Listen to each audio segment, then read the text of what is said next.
Je suis passionné par les océans, j'ai grandi au bord de la mer et je crois que c'est vraiment la richesse de notre planète. C'est pas pour rien qu'on l'appelle la planète bleue.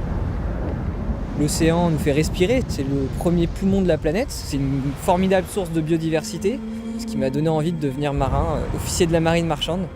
Donc j'ai parcouru un peu le monde pendant presque 2 ans à bord de gros navires de commerce. Donc à chaque escale, je me rendais compte qu'il y avait du plastique partout, dans les villes, sur les côtes, et puis tout ce plastique, au fil du temps, se déverse petit à petit dans l'océan.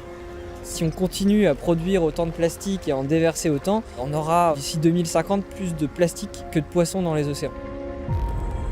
Ce qui est assez compliqué avec cette pollution, c'est qu'il y a une toute petite partie seulement qui flotte. On estime ça à 1%. Qu'en fait, la majorité du plastique ne peut pas être récupérée. Une fois que le plastique arrive dans l'océan, c'est trop tard.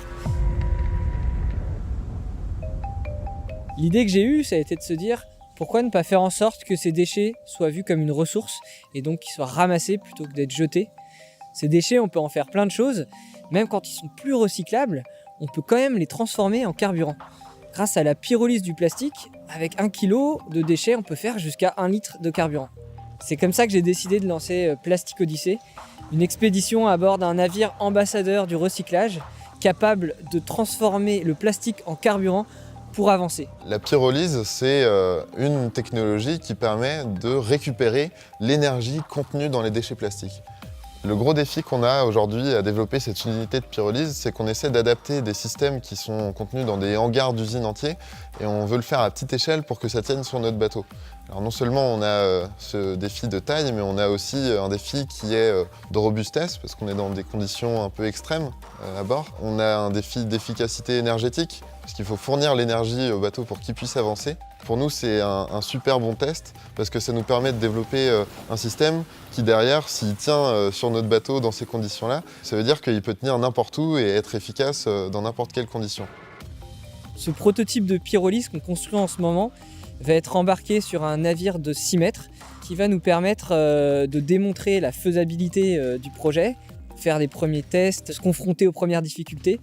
Suite à la construction de ce petit démonstrateur, on va passer à l'échelle supérieure, on va construire un navire de 25 mètres qui va être équipé avec une unité de pyrolyse.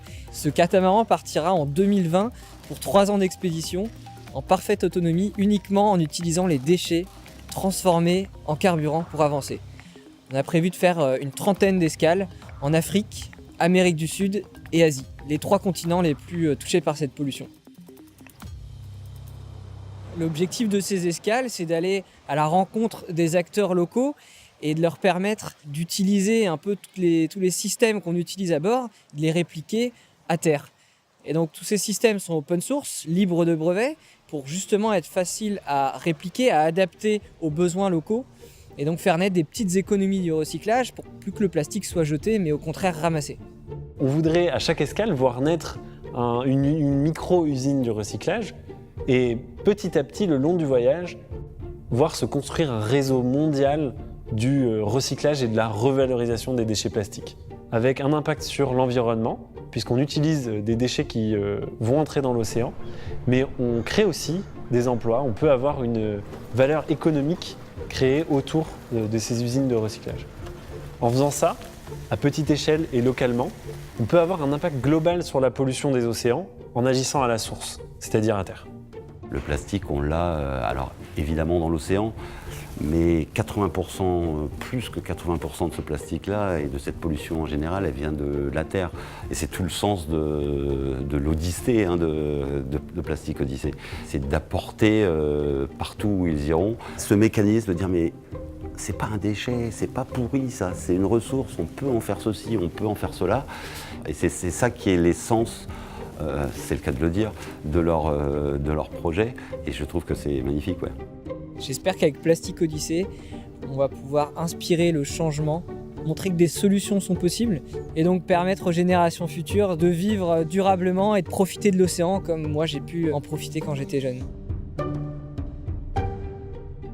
Ce projet a pu voir le jour grâce à nos partenaires.